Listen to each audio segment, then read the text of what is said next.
샬롬! 우리 친구들을 예수님의 이름으로 환영합니다. 이 시간 우리의 마음과 뜻과 정성을 다해 하나님께 예배를 나가도록 하겠습니다. 우리 하나님은 참으로 좋으신 하나님이세요.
함께 기도하겠습니다.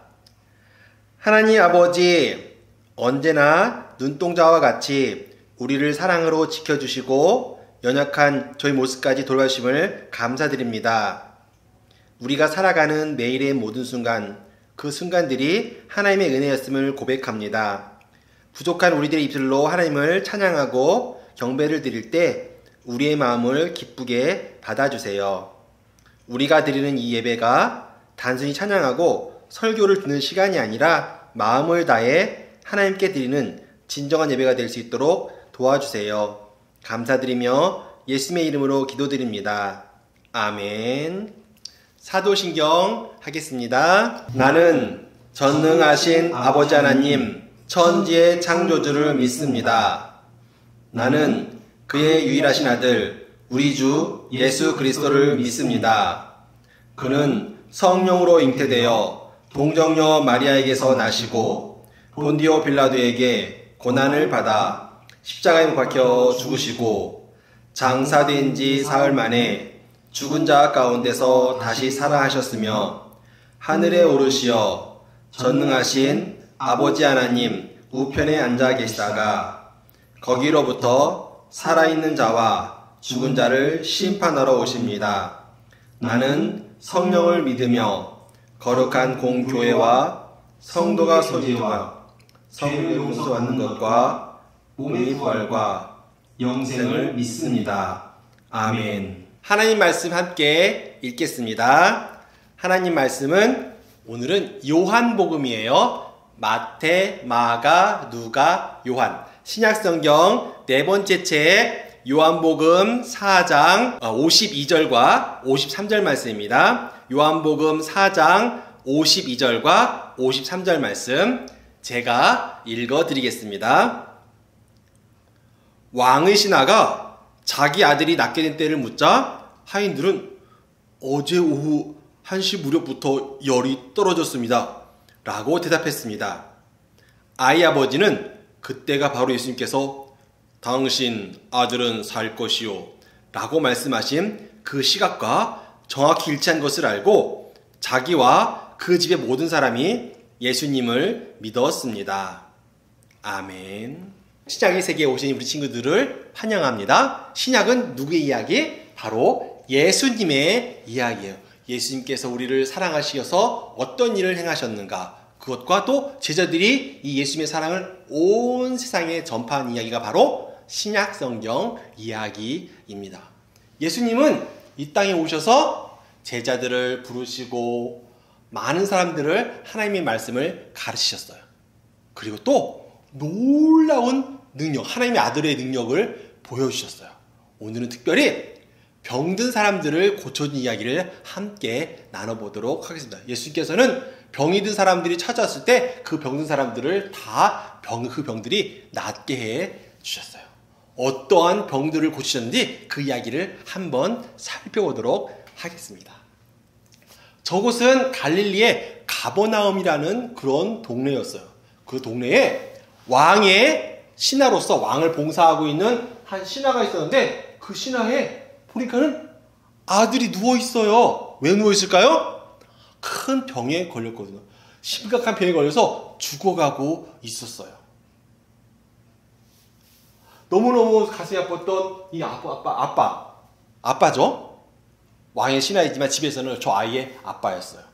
예수님께서 저 먼 곳에 가나란 마을에 계시다는 소식을 들었어요. 그래서 단숨에 달려서 가버나움에서 가나까지 약 30km가 떨어졌대요.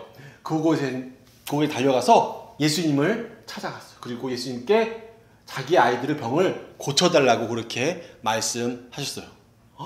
그런데 예수님께서는 저 아이를 고치기 위해서 얼마나 가야 돼요? 30km나 되는 거리를 가야 되는데 예수님께서 그냥 이런 말씀하신 거예요. 가거라, 너의 아들이 살아있다. 그런데 이 말을 믿고 이 아빠는 다시 집으로 돌아갔어요. 집으로 돌아가다가 집안에 있는 하인들을 만나게 됐는데 하인들이 주인님 도련님이 살아났어요. 병을 다 나았어요. 그래? 언제부터 열이 떨어졌지? 어제 오후부터 열이 떨어졌습니다. 어제 오후라면은 예수님께서 나에게 너의 아들이 살아날 것이다. 그렇게 말씀하셨던 그때잖아. 와, 예수님 감사합니다. 예수님 감사합니다 하면서 다시 살아난 아들 덕분에 아들과 이 왕의 신하와 온 가족들이 예수님을 믿게 되었어요. 또 예수님께서 이번에는 예루살렘 근처에 계실 때였어요. 예루살렘에는 베데스다라고 하는 그런 큰 연못이 있었는데 그 연못 주변에는 많은 병자들이 그곳에서 생활을 하고 있었어요. 그 중에 한 병자가 있었는데 이 병자는 굉장히 오랫동안 병이 들어가지고 오랫동안 누워서 움직이지 못하고 누워있던 사람이었어요. 얼마나 오래 누워있었는지 아세요? 무려 38년 동안 이 병이 걸려서 누워있었대요. 그런데 예수님께서 이 오래된 병을 가진 사람에게 말씀하셨어요. 그 자리를 들고 일어나 네 발로 걸어가라. 그랬더니 예수님의 말씀을 듣자 이 사람이 병 고침을 받아서 예수님의 말씀대로 이 자리를 들고 자기 집으로 돌아가게 되었어요. 그런데 문제는 예수님께서 이 오래된 병의 환자를 고치던 날이 바로 안식일이었어요. 옛날 바리새인과 사두개인 이런 사람들은 안식일 날에는 아무런 일도 행하면 안 된다고 그렇게 생각을 했거든요. 그래서 안식일 날 병을 고치는 예수님을 굉장히 미워하고 예수님을 어떻게 하면 골탕물까 그런 생각들을 하게 되었어요. 예수님은 비록 안식일 날 병을 고치면 바리새인들의 핍박이 생길 거라는 걸 알고 계셨지만 그럼에도 불구하고 이 사람을 불쌍히 여겨서 이 사람을 고쳐주셨어요. 또 어떤 사람을 고쳐주냐면은 여러분들 혹시 나병이라고 아세요? 나병은 피부병이에요. 굉장히 심각한 아주 악성 피부병이에요. 피부가 썩어 들어가고 하는데 무엇보다도 이 피부병은 굉장히 전염이 심해요. 그래서 손에 대기만 하면은 되거나 같이 있기만 하면은 쉽게 걸릴 수가 있는 거예요. 그래서 사람들은 나병 환자를 멀리하고 같이 살지도 못하게 했어요. 근데 이 나병 환자는 너무너무 힘들고 어려워서 예수님께 고침을 받고 싶어서 예수님께 가까이 왔어요. 예수님, 저의 병을 고쳐주세요. 그런데 굉장히 예수님께 놀라운 일을 하시는, 어떤 일을 하시는지 아세요? 바로 예수님께서 이 나병 환자에 가까이 오셔서 나병 환자에게 손을 대시는 거예요.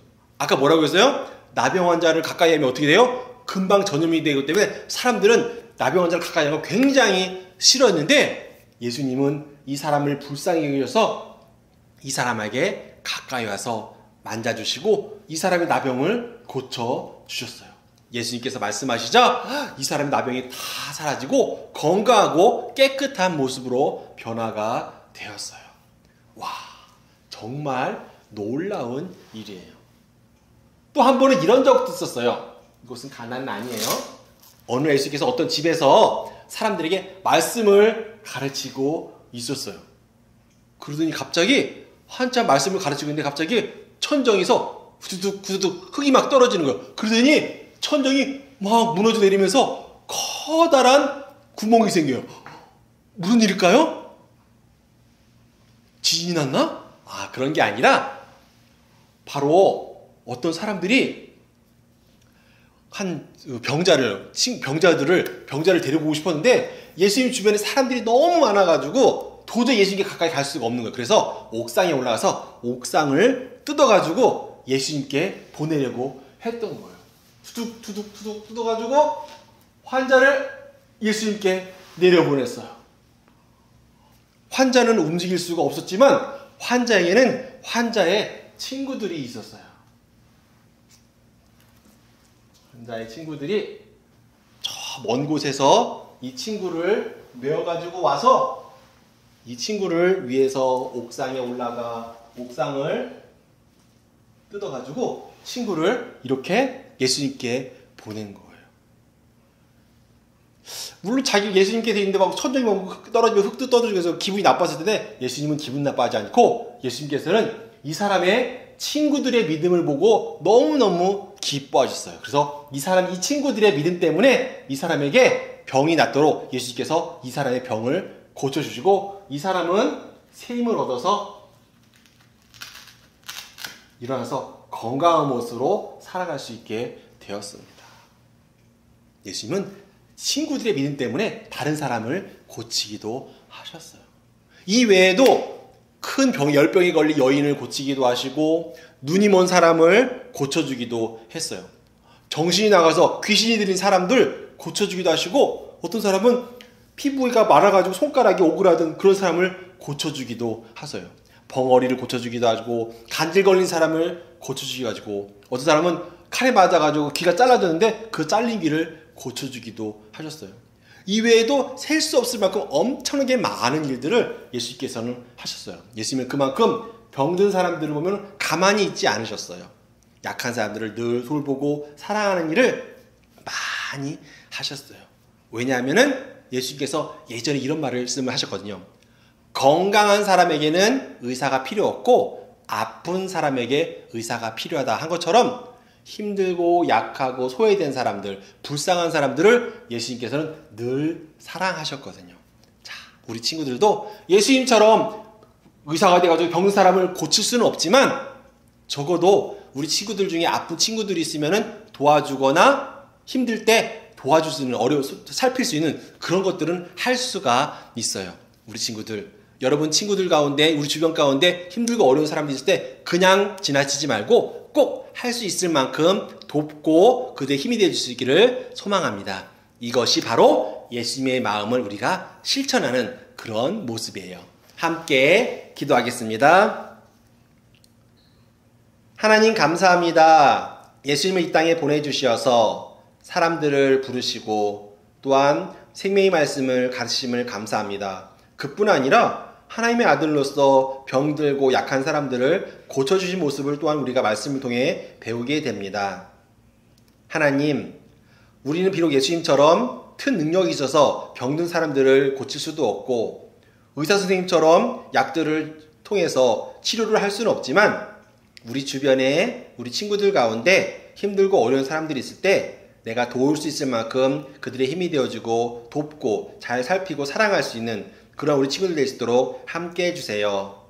우리에게 힘을 주신 것은 그 힘을 가지고 약한 사람을 도우라고 말씀하신 하나님의 마음인 줄 믿습니다. 우리에게 사랑하고 더 섬길 수 있는 그런 마음을 주세요. 감사드리며 예수님의 이름으로 기도했습니다. 아멘. 주기도문 하겠습니다. 하늘에 계신 우리 아버지, 아버지의 이름을 거룩하게 하시며 아버지의 나라가 오게 하시며 아버지의 뜻이 하늘에서와 같이 땅에서도 이루어지게 하소서. 오늘 우리에게 일용할 양식을 주시고 우리가 우리에게 잘못한 사람을 용서하여 준 것 같이 우리 죄를 용서하여 주시고 우리를 시험에 빠지지 않게 하시고 악에서 구하소서. 나라와 권능과 영광이 영원히 아버지의 것입니다. 아멘.